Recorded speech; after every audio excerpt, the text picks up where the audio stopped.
Bismillahirrahmanirrahim. Qala al-mu'allif rahimahullah wa nafa'ana bihi wa bi ulumihi wa bi barakatihi fid dharain amin. Wa su'ila asy-Syafi'i radhiyallahu anhu an mas'alatin fasakata. Maka ditanya siapa asy-Syafi'i, Imam Syafi'i radhiyallahu anhu an mas'alatin, tentang satu pertanyaan. Fasakata, maka diamlah Imam Syafi'i. Imam Syafi'i kalau ditanya enggak langsung jawab, diam dulu. Apalagi ini merasa semuanya mau dijawab aja.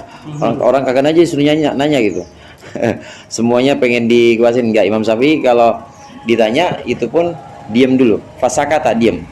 Faqila lahu, maka ditanyakan kepada Imam Syafi'i, ala tujibu rahimakallah. Rahimakallah ini namanya jumlah mutaridah atau jumlah doa. Sebenarnya tidak ada hubungannya dengan jumlah ala tujibu, tapi hanya mendoakan, semacam mendoakan dan juga memuliakan. Ala tujibu rahimakallah, apakah engkau tidak menjawab rahimakallah, semoga merahmati akan engkau siapa Allah. Allah yang mulia, kenapa engkau enggak jawab gitu? Yang dimuliakan oleh Allah, kenapa engkau tidak jawab rahimakallah, seperti itu. Kenapa kau enggak jawab guru? Kenapa kau enggak jawab Imam Syafi'i rahimakallah? Faqala, maka menjawab Imam Syafi'i, hatta adriya al-fadla, sehingga mengetahui aku al-fadla akan keutamaan, fi sukuti, dalam diamku, au fi jawabi, atau dalam jawabanku. Diam dulu, milih-milih, ini jawab kira-kira keutamaannya apa, kalau diam keutamaannya apa. Kalau lebih utama diam Imam Syafi'i. Kalau lebih utama jawab. Itu saking hati-hatinya dan juga saking benar-benar meneliti apa yang harus saya perbuat. Fandur fi muraqabatihi lilisanihi, maka lihatlah, perhatikanlah oleh kita sekalian nih, kita lihat fi muraqabatihi, dalam muraqabahnya Imam Syafi'i, yaitu meniti atau muraqabah itu mengawasinya Imam Syafi'i, lilisanihi, untuk lisannya Imam Syafi'i, ma'annahu asyaddul a'dha'i, beserta sesungguhnya lisan itu asyaddul a'dha'i, adalah anggota tubuh yang paling berat atau paling tinggi apanya, tasallutan, kekuasaannya, alal fuqaha'i, atas ahli fikih, wa asaha ala anid dobdi wal qahri, wa asaha, dan juga yang paling, kalau tadi paling berkuasa, kalau ini wa asaha, dan paling durhakanya, a'dha anid dobti wal qahri, dari membatasi dan juga memaksa. Wabihi, dan dengan lisan, yastabinu annahu kana la yata, wabihi, dan dengan lisan itu yastabinu, menjadi nyata, annahu, bahwa sungguhnya Imam Syafi'i, kana ada ya Imam Syafi'i, la yatakallamu, tidak berbicara Imam Syafi'i, wala yaskutu, dan tidak diam Imam Syafi'i, illa linailil fadli, kecuali untuk memperoleh keutamaan, wa talabis thawabi, dan memperoleh ganjaran. Kita bicara, kita diam, itu juga harus memperhatikan ada keutamaan enggak dalam diam kita, ada keutamaan enggak dalam bicara kita. Itu yang dilakukan oleh Imam Syafi'i. Imam Syafi'i ketika menjawab pertanyaan seperti itu, jadi benar-benar mengawasi lisannya, benar-benar lisannya ini harus diperhatikan, karena lisan asyaddul a'dha tasallutan, anggota tubuh untuk seorang ahli fikih seperti Imam Syafi'i, dan juga untuk barangkali ya untuk sebagian kita ustadz-ustadz, itu lisan kan paling tajam. Itu asyaddul a'dha tasallutan, anggota organ tubuh kita yang paling berkuasa dan yang paling kira-kira sakti, itu kan lisan.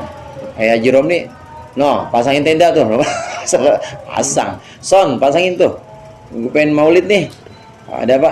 Lisan tuh, lisan yang paling kuasa, lisan. Udah nggak usah pakai gebrak-gebrak meja, ngomong gitu doang kan langsung, karena lisannya ini yang paling tajam. Seorang seorang faqih, maka dia sangat memperhatikan lisannya, khawatir kalau terjerumus atau ada afat lisan, bahaya lisan yang kemudian membuat sulit dia nanti. Begitu juga lisan, selain yang paling pengaruhnya banyak untuk manfaat semua orang, tapi juga aksoha anid dobti, itu lisan adalah sesuatu yang paling durhaka atau sesuatu yang paling menentang si pemilik lisan itu sendiri. Jadi bisa bisa berbalik 180 derajat, bisa manfaat banget, ya bisa juga madarat banget itu lisan. Karena alasan ini Imam Syafi'i selalu memperhatikan lisannya yang memberikan jawaban itu nggak langsung, ada manfaatnya atau enggak, lebih manfaat mana, lebih manfaat diam atau bicara. Lisan. Wa qala Ahmad bin Yahya, dan berkata Ahmad bin Yahya bin Al-Wazir, kharaja asy-Syafi'i, keluar siapa Syafi'i, Imam Syafi'i rahimahullahu taala, yauman pada suatu hari keluar min suqil Qanadili, dari pasar Qanadil, pasar Kendil. Fatabba'nahu, maka kemudian kami ngikutin. Tabba'na itu mengikuti, membuntutin. Kami membuntuti hu akan Imam Syafi'i. Faidan rajulun yasfahu ala rajulin, maka tiba-tiba ada seorang laki-laki, yasfahu itu menganggap bodoh atau mencela safih itu artinya bodoh, yasfahu membodohi atau menganggap bodoh, ala rajulin atas seorang laki-laki, min ahli ilmi dari golongan ahli ilmu. Faltafata asy-Syafi'iyyu, faltafata maka berbaliklah siapa Syafi'i, Imam Syafi'i, ilaina kepada kami yang ngikutin. Waqala, dan berkata Imam Syafi'i, nazzihu asma'akum anistima'il khana. Nazzihu, bersihkanlah asma'akum, telinga-telinga kalian, anistima'il khana, dari menggunakan apa tadi khana itu?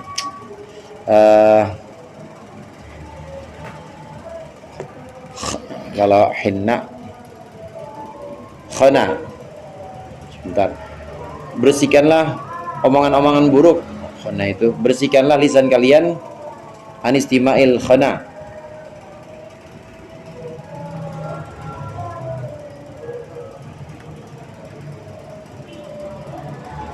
dari mendengarkan perkataan yang buruk.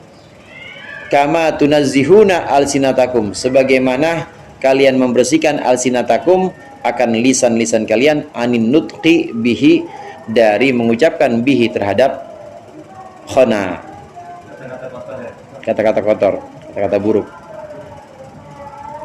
Fa innal mustami'a, maka sungguhnya orang yang mendengar itu, syarikul qaili, adalah sekutunya orang yang mengucapkan. Yang mendengar itu koalisinya, yang ngomong. Koalisi, namanya koalisi kan ya kerjasama, proyek bareng-bareng dapat proyek. Ya kalau belangsak bareng-bareng, namanya koalisi.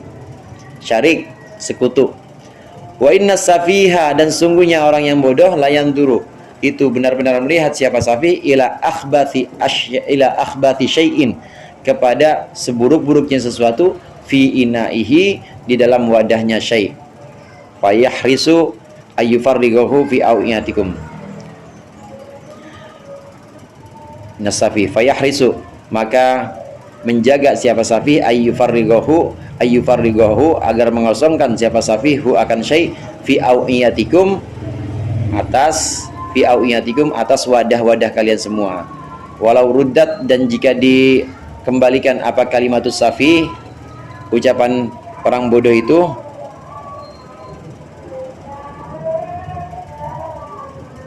la sa'ida, maka akan selamat, akan beruntung siapa radduha, orang yang membalikannya, kama syaqiya biha qailuha, sebagaimana celaka biha, dengan orang yang mengucapkan, siapa qailuha, orang yang mengucapkan khina tadi, atau akhbatha syai'in. Ketika keluar dari pasar Qanadil itu, kami murid-muridnya, kata Syekh Ahmad bin Yahya, kami ikuti dari belakang. Tahu-tahu ada orang lagi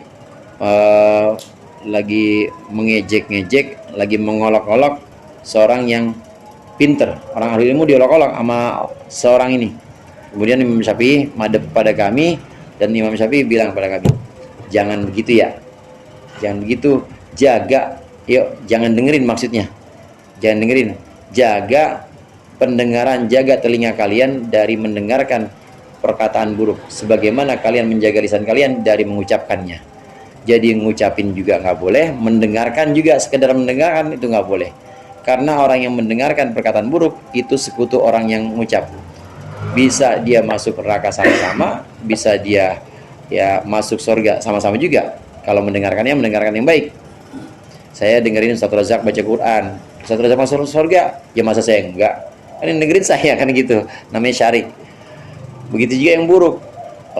Mendengarkan yang buruk masuk neraka, bisa masuk neraka juga sama-sama, namanya syarik, sekutu atau teman. Kata Imam Syafi'i, udah jangan dengerin, jaga kuping-kuping kita dari mendengarkan perkataan buruk sebagaimana kita menjaga lisan kita dari mengatakannya. Saya mah kagak ngomong buruk Ustaz, saya mah dengerin sama aja. Ngomong enggak tapi dengerin sama aja. Saya mah nggak pernah ngomongin orang Ustaz, dengerin sama aja. Karena sebagaimana kita mendengarkan, sebagaimana kita menjaga lisan buat nggak ngomongin orang, maka jagalah telinga kita untuk tidak mendengarkan gibahnya orang. Biasanya memang kalau orang bodoh, ini kejadian tadi, orang bodoh mengolok-olok orang yang ahli ilmu.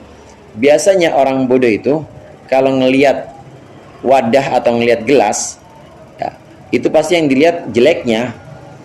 Ada gelas nih, ada gelas, kemudian kita isi air putih, biasa aja nggak ada yang komentar.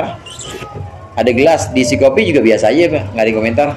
Tapi coba dah, ada gelas isi itu sama inian, isi sama reak misalnya, gitu misalnya, wah yang komen banyak banget tuh. Orang biasanya melihat wadah, itu yang dilihat adalah sesuatu yang paling buruk di situ. Kalau wartawan bilang bad news, good news gitu ya. Pokoknya yang buruk-buruk itu udah bisa jadi berita baik, bisa sesuatu yang dikomentari dengan baik dan bisa jadi nilai jual. Iya, nilai jualnya tinggi yang buruk-buruk. Ini orang bodoh, safi, orang bodoh memang biasanya melihat sesuatu itu yang buruk-buruknya. Dalam satu wadah itu yang dilihat yang buruk-buruknya, seperti contoh tadi. Begitu juga orang bodoh kalau ngelihat kita pasti nggak ngelihat biasa-biasanya kita, nggak ngelihat kelebihan kita, yang ngelihat jelek. Biarin aja. Orang yang bodoh seperti itu jangan dikembalikan omongannya kalau kita dicaci maki, jangan dikembalikan omongannya kalau kita dicela, jangan. Orang-orang bodoh itu, karena kalau biarkan saja itu orang bodoh komentar ngolok-ngolok kita, itu artinya dia lagi ngebersihin. Kayak tadi gelas di komentar itu ada reaknya ya, pasti ada orang yang buang nanti nyuci. Begitu juga kita, saat ada keburukan dan kita diolok-olok oleh orang, maka nggak usah dibalas, karena itu sebenarnya dia lagi membersihkan keburukan yang ada dalam diri kita, sebagaimana tadi lebih membersihkan orang membersihkan kotoran yang ada di gelas itu. Jangan dibalas ucapannya. Kalau nggak dibalas, maka orang yang diolok-olok beruntung karena bersih sendiri nanti. Tapi kalau dibalas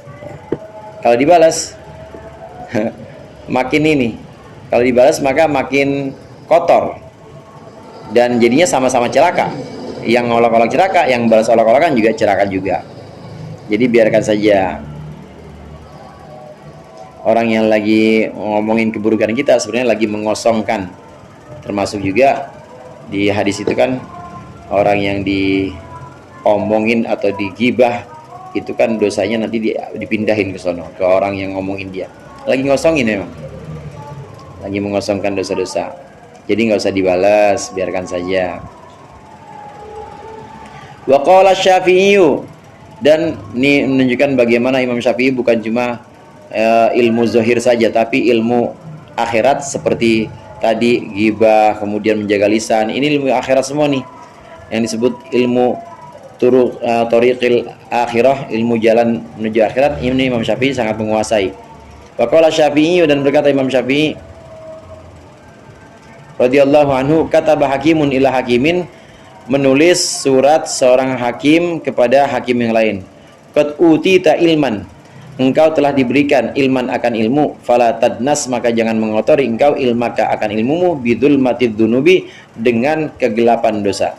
Fatabqa fidzul mati, maka tertinggal atau kekallah engkau fidzul mati dalam kegelapan, yauma yas'a ahlul ilmi binuri ilmihim. Yauma yas'a, ketika berusaha atau berjalan siapa ahlul ilmi, orang yang memiliki ilmu, binuri ilmihim, dengan cahaya ilmunya. Imam Syafi'i, udah ya? Sampai situ doang Ustaz? Terus ya, lanjut. Imam Syafi'i pernah bercerita, ada seorang hakim menulis surat kepada hakimnya. Hakim yang dimaksud di sini memang hakim, bukan hakim pengadilan ya. Kalau hakim pengadilan kan bahasa Arabnya qadhi. Kalau ini hakim ini orang bijak. Jadi orang yang alim dengan ilmunya mengamalkan ilmunya, namanya hakim. Luqman disebut al-hakim, alim dan amil itu hakim.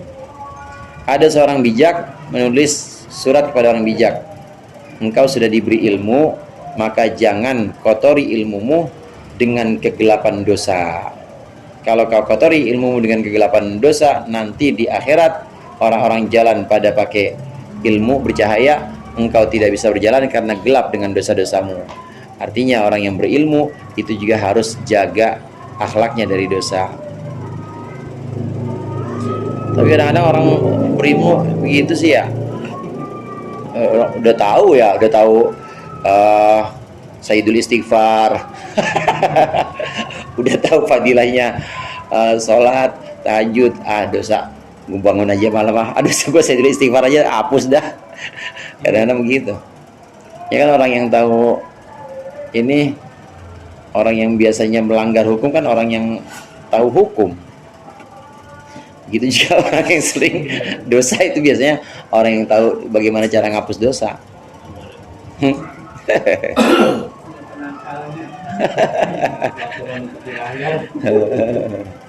Itu senjatanya santri begitu tuh.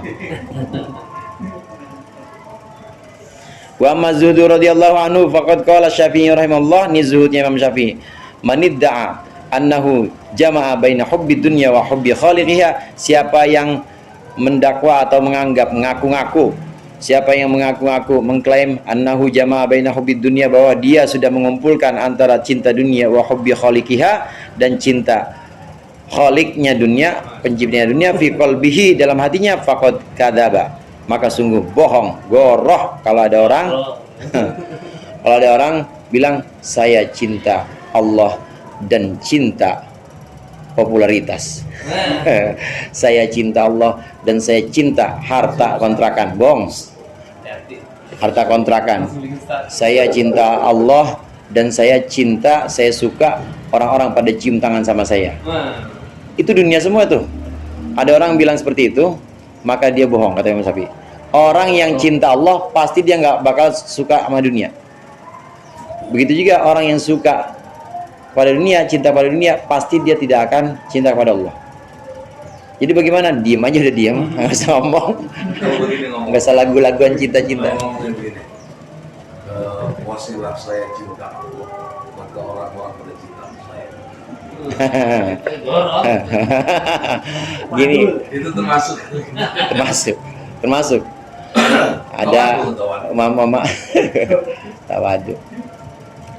Kalau imam-imam sufi itu bilang, orang yang ketika ditanya apakah engkau cinta Allah,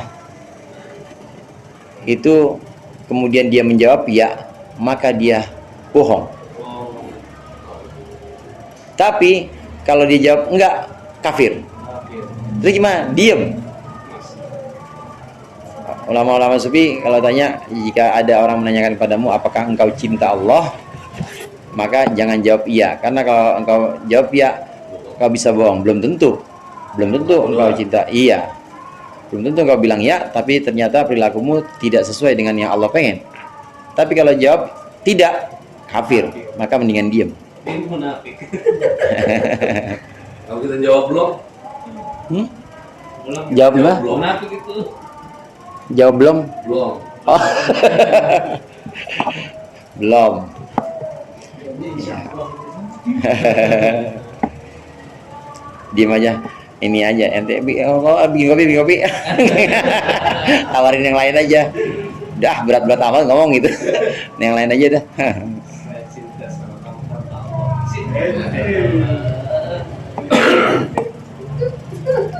buat bumper itu Allah.